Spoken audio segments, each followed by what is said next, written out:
بار بار توبہ کرنے سے نہ اکتائیں۔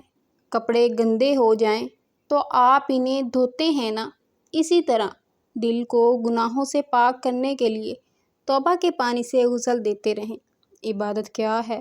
سید ابو الاعلیٰ مودودی فرماتے ہیں کہ ڈاکٹر اگر مریض کو اچھا نہ کر سکے تو کہتے ہیں کہ وہ علاج میں ناکام ہوا۔ کسان اگر فصل پیدا نہ کر سکے تو کہتے ہیں کہ وہ زراعت میں ناکام ہوا۔ اسی طرح اگر آپ اپنی زندگی کے اصل مقصد یعنی عبادت کو پورا نہ کر سکیں تو کہنا چاہیے کہ آپ کی ساری زندگی ہی ناکامیاب ہو گئی۔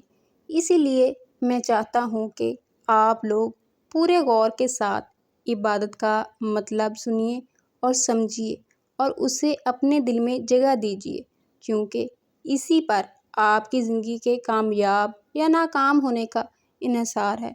عبادت کا لفظ عبد سے نکلا ہے۔ عبد کے معنی بندے اور غلام کے ہیں، اس لیے عبادت کے معنی بندگی اور غلامی کے ہوئے۔